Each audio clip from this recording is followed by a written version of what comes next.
All right. Hey, ladies and gentlemen, Top Producer Series, Mike Price. I want to introduce my good friend Al Stasek. Hey, Al, how you doing today?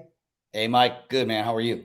I'm doing great. So Al is owns the Stasek Real Estate Group in Cleveland, Ohio, and he is a former coach, NAEA, National Association of Expert Advisors. And so Al, tell me, I want to hear about your journey. Everybody wants to find out a little bit more about how you got where you are now. So I know, 2016, you were having your best year ever. You had an individual brokerage. It was moving. It was humming right along. And then you made a decision to move it over to EXP. Um, Tell us about that. What does that look like? How'd that happen? Yeah, thanks, Mike. And I appreciate you having me on here. And I look back and we had people that are wired like us, people that want to build a brokerage or a large team out. We're entrepreneurial. We like to build. That's part of our DNA. Yeah. And we want, so then we look at it and say, well, why are we doing it? And for me, it was always just to create a better lifestyle. The business, yes, I loved growing the business, but what was the purpose of growing the business? And the purpose always went back to getting more time freedom. And so, we had a very strong belief that we weren't interested in recruiting a bunch of real estate agents to sell real estate. Our belief at the time was we wanted a nice, small, tight shop of, 10 to 12 agents. And we wanted to sell 300-400 houses with that nice, tight shop. Yeah. And that's, we accomplished those goals. A lot of the guys that were part of our mastermind, that Kinder East mastermind back in 2012 through 2015 through 2016, that was our goal. How much could we do with the fewest amount of people? And, that's all fine and dandy until your two top people up and leave you, which is what exactly happened in the beginning of 2017 for myself. The challenge with running a team model or running a brokerage with a team model is that you're always the biggest threat to your model is often losing your top agents. Mm-hmm. The top agents, the reason is because they're very much like you. They're like us. They're going to come to a point where you've taught them so well that it's going to be time for them to spread their wings. Yeah. And when oftentimes what the stories that I hear from a lot of the top brokers is that their top agent didn't leave them because there was a falling out. They didn't leave them because they didn't like the services or the leads or the leadership or the culture. They left because they did the math. Yeah. And they did the math and they said they utter these words, damn, I'm getting Al rich. When both of us know, when you look at the P&L, that's not necessarily true. All the money that our top agents are making us usually gets poured back into the business. Right. Why the margins can be, so tight depending on your model. So, we didn't know what we didn't know. We didn't know that we were trying to solve the wrong problem. And what I mean by that is the wrong problem is how can we sell the most amount of real estate with the fewest amount of real estate agents? Yeah. I just believe that's the wrong problem. And unfortunately, or fortunately, I had to learn it the hard way. I say probably fortunately, because for me, I'm sometimes one of those guys. It's got to sting a little before I'm like really, dialed in. Like, okay, now you have my attention. Amen. And so my two top agents did leave at the beginning of 2017, right after our best year. I was out of production. I was really operating my business like a business and had a pretty good quality of life. But just like that, my time freedom was taken because not only did the two ladies that were my top agents leave, they took two other agents with them and $400,000 in income when walking out the door to Keller Williams. And I said, what could I have done differently? We all ask the same question. If we're true leaders, we look in the mirror and say, what I've done differently? And that's really when I saw the EXP platform, which I had zero interest in. I literally looked at it. In fact, I don't know, a dozen people probably were trying to put it in front of me. I ignored them all. Yeah. And finally, my first real estate coach, who's now one of my best friends, Cliff Freeman, who's like, Al, would you just look at this and tell me if I'm crazy? Because I moved my brokerage in Texas over. Yeah. So I said, yeah, I can tell you you're crazy, Cliff. That's easy. And he tricked me. He tricked me into looking at a webinar. And I'm so glad that he did, because really, I held on to some really, really strong beliefs. And that's just, I think, a principle too, is that, us as drivers, we tend to have really strong beliefs. Mm-hmm. And if you fall in love too deeply with those beliefs, you're being blinded. You're not seeing the full scope of what other opportunities, or is there a better way? Right. And so, that's where you just have to check your ego at the door. I did that. I saw what I saw. I couldn't unsee it, because it solved problems for my agents. And it solved problems for my agents that if I had, my business operating the exact same way, but up on top of the EXP platform, those girls would have never left. They would have never started their team at Keller Williams. They would have started their team with us at EXP Realty. I could have helped them grow that and figure it out from there. But that's not what happened. And so that was just my experience, Mike. I mean, we can probably go into other aspects of, when we finally did see it, what we decided to build. But that's what got us to the table. Well, you said something that was real important. And for us drivers, we all have a big ego, and we all have this self-worth. And I did the same thing as you did. I had quite a few people trying to show it to me. And it was finally when my friend Stacy Wyatt just said, Mike, just would you stop with all the nonsense and just take a look at it and just tell me what you think. And when I finally did that, the same thing that you said, I couldn't unsee it. And when I did the math, it was like, oh my God. And so, tell me a little bit more about that when the mindset shifted. I mean, when the light bulb went off, what did that look like? I mean, it was, Jay's the one that said it, once you see, because he's like, dude, I can't unsee this, when I showed it to Kinder. And so that's where the phrase, once you see it, you can't unsee it. Yeah. Once it clicks, then you do get it. The challenge I think a lot of people, including myself, had was that we had to get out of our own way. Yeah. And adapt the principle that Ray Dalio talks about in his book Principles, which is have a radically open mind, which I always thought I did. But looking back, I really didn't. And so once it clicked, I went down a rabbit hole of about 60 days of research. Now, mind you, when I was looking at this beginning of 2017, we barely had 3,000 agents with the company. Yeah. And we were not even in all 50 states. So let alone what we are now with, 16 countries or whatever it is. So I had to do my own research, because I had no one to fall really back on. Even the guys that were bringing me in were new, and so I just did my research. And every time I would come up with, okay, well, what about this? Like, dang, they got that figured out too. Yeah. And when I say got it figured out, they put the platform together that's a win-win. It's the first platform ever that brings brokers, agents, and team leaders together on the same platform, and they're all collaborating together, and everyone wants everyone to win.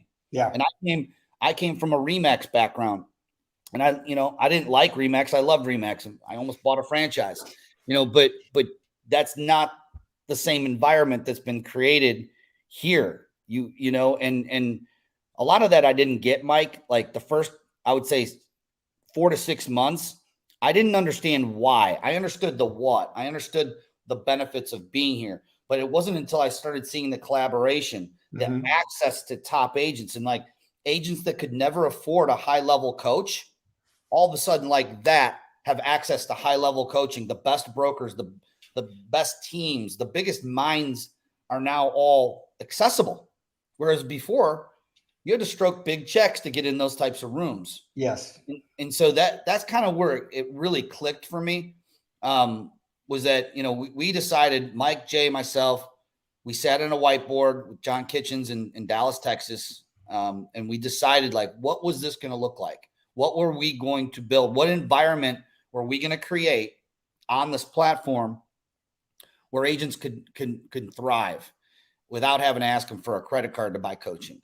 And so with that in mind, we created Honey Badger Nation, which, is one of the fastest growing movements with EXP right now, with, literally the top agents, the number one agent in volume, the number one agent in GCI, and the number one agent in units are all Honey Badgers. They're all part of our community, and they're generous. They're giving. they're giving all of their top secrets and everything to everyone. So I like to say that we hit it. We were right on pace, but where we're most fortunate isn't from what we've done. It's for the people that we've brought in that are contributing. That's where you get the exponential effect.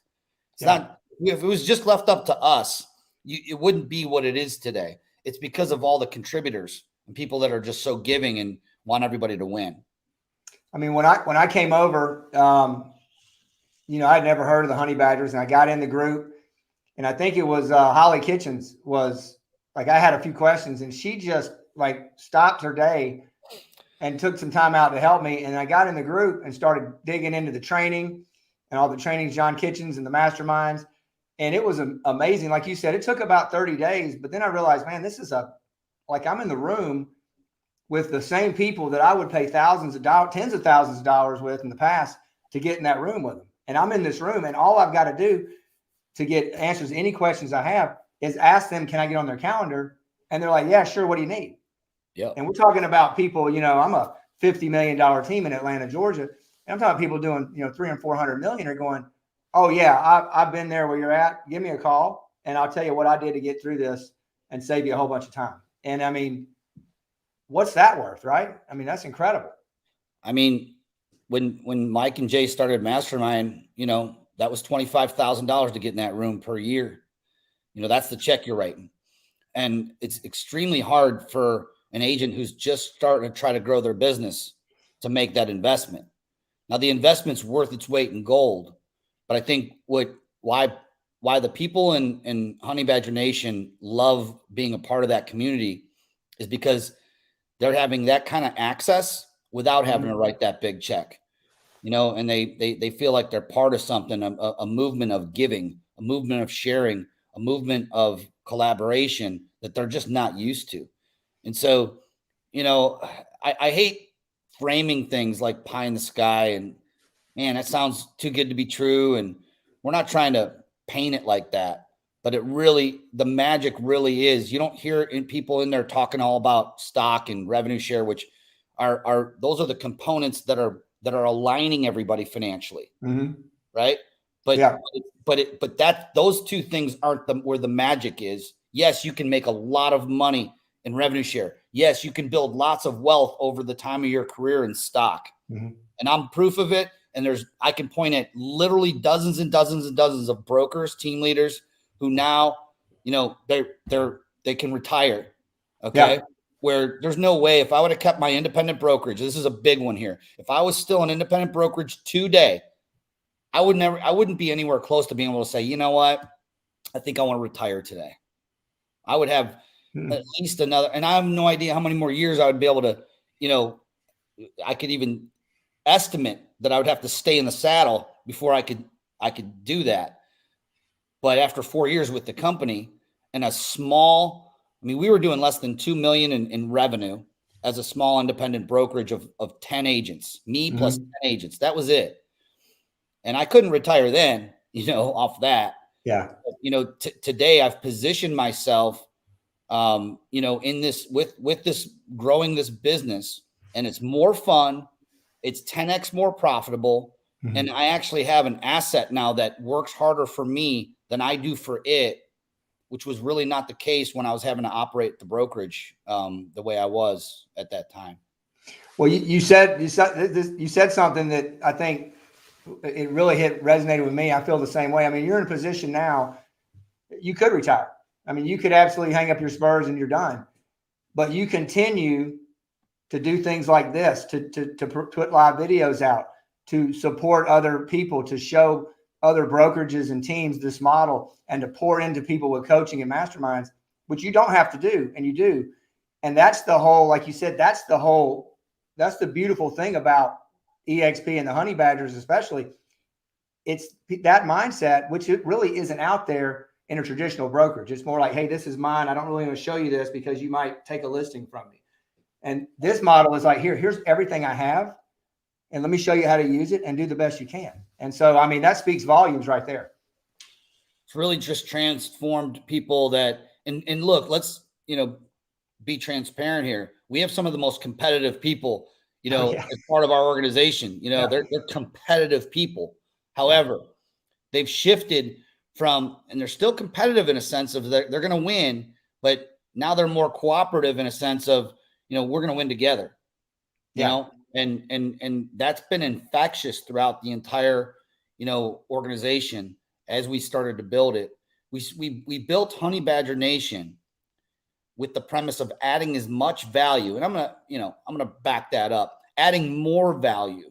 Mm-hmm. There's that competitive thing, right? So Yeah. in our minds, competition is how can we add more value than anyone else? And we didn't know what we didn't know.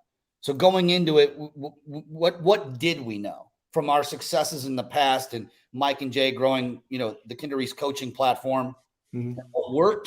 What worked was adding as much value as possible, focusing on influencers, people who wanted to grow, agents Mm-hmm. who were humble, hungry, and smart.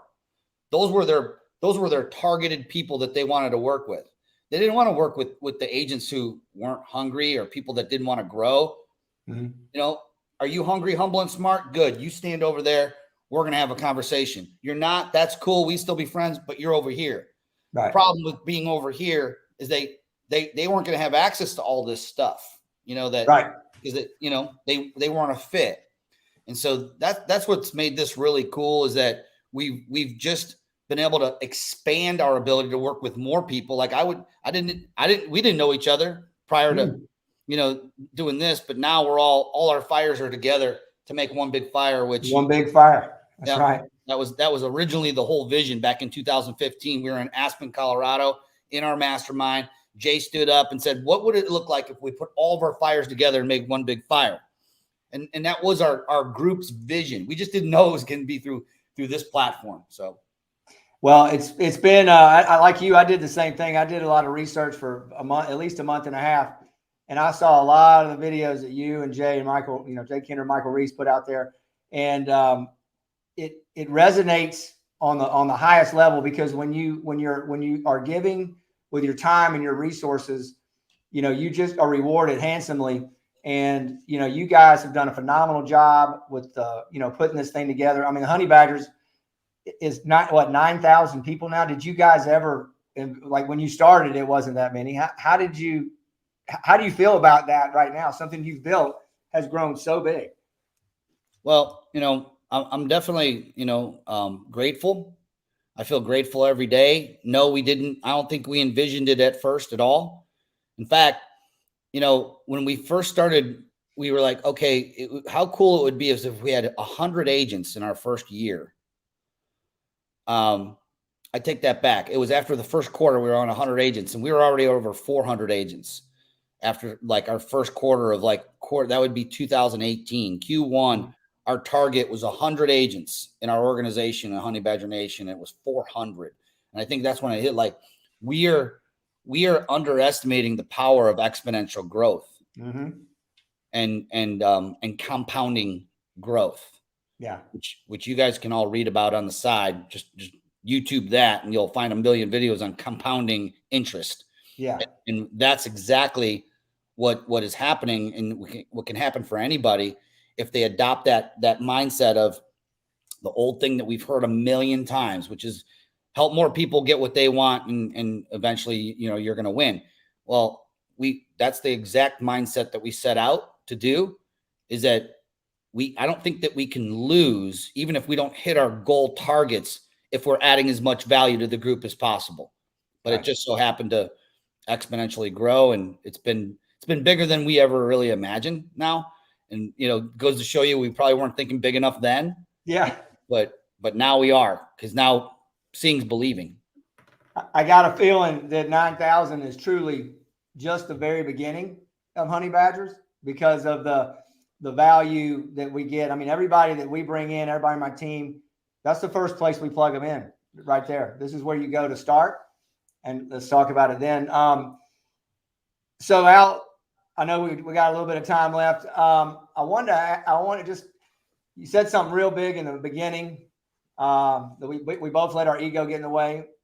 I know a lot of top producing agents that have brokerages and teams, and they feel like they're on a winning horse and everything's going well and they're making good money. They haven't had their top 3 or 4 people leave.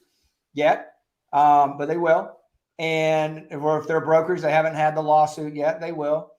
What would you say if there was a brokerage out there listening to this, or a big team, maybe any brokerage doing, $3-4 million in GCI a year? What would you say to these people about this opportunity?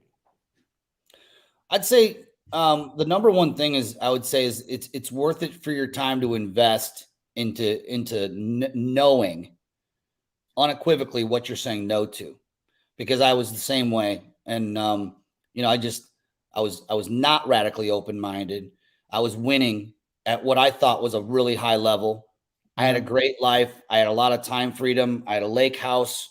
We had a lot of our, dream things that we thought about, of, I guess, what we thought success would look like. We had checks in a lot of those boxes. So we were pretty closed-minded and weren't interested in, and I think that's what a lot of people, a lot of brokers that I talk to, they're not feeling as much pain right now. What I would warn them is that if you want to be honest with yourself, and if things are good and you really feel like you're coasting right now, I can tell you that the number one thing that's about to happen whenever you're coasting is that pain is around the corner. You just can't see the pain yet, but it's there. It's there waiting because you're coasting. And I would say that what happens is you coast in your comfort zone. Your comfort zone is called a comfort zone because that's what it is. It's comfortable. But the problem is there's no growth that happens. You might be able to sustain a nice lifestyle, but eventually there's pain around the corner. And in order for you to really be able to head that off, you got to get out of your comfort zone. When you get out of your comfort zone, your mind opens up to the possibilities of there might be a better way. There might be a better way of scaling your business than the way that you believe there is right now. And sometimes you have to put those beliefs aside for a second and suspend those beliefs. We're all strong-minded business entrepreneurial individuals. But if you can suspend that belief for a second, which is what I had to do, don't wait for yourself to get punched in the face before that happens. It's coming. I would say, because then that's what happened to me. I got punched in the face, and I was like, dang, that stung. Didn't see that one coming. I should have seen it coming. Had plenty of warning signs from coaches and mentors and stuff. But yeah, that's the advice I give, Mike. And like you said, it's and I'm the same way. A lot of people are. You got to feel that sting personally, self-discovery, before you really go, ooh, yeah, okay, let me take a look at that. And I would also say this, however you're thinking as a team leader or a broker, think bigger. And you've heard people say that, but I'm going to challenge you, because we're speaking directly to leaders right now. We're speaking to people that believe the same thing that we believe. Okay. And to think bigger, we should never stop thinking bigger. Okay. Because that leads back to what we were saying before. This right here, I have a picture of myself and Jason Gessing and Glenn Sanford at ringing the bell in New York City when EXP was on NASDAQ and we got to ring the bell. That's not something that I ever would. If I look back at all my business planning, I can guarantee you something like that never existed. Yeah. That right there is life-changing. Yeah. Being part of a movement that's bigger than I'll ever be a part of. Yeah. Sign me up for that. I want to run with the stallions. I don't want to just run as a lone stallion down the beach. Let's all go together. And so, like, just those types of experiences would have never been possible had I stayed in my comfort zone. Stasek Real Estate Experts, selling 300 houses with very few agents, fragile business model, unless I would have allowed myself to think differently. And you've not only grown put yourself in a great position, but the thinking bigger has allowed you to help so many other people with the knowledge and the systems and tools that you have, which has helped hundreds, and even I would say at this point, thousands of people grow their businesses and change their lives. And that's why we do this as leaders. It's not to be, I want to be number one and all, do this thing myself. I want to be number one and do this with a lot of people and help them become number one and grow this together. And that's exactly what the Honey Badger Group is all about, is everybody doing this together, rising up together. Yeah, man. We're not here. We're here to go pro, and we ain't playing to play for silver. Last time I looked. Right. It's the gold or nothing. That's it. Let's go. All right, my friend. Well, listen, I appreciate your time today, and a big thanks to you and all you guys did getting this started and paving the way for us. And it is appreciated on every level, more than you know. There's a lot of folks that are benefiting for this. So, ladies and gentlemen, signing off here. Top Producer Series. Our guest Al Stasek. Thank you, Al. And thanks, Mike. we'll talk soon. Thanks a lot.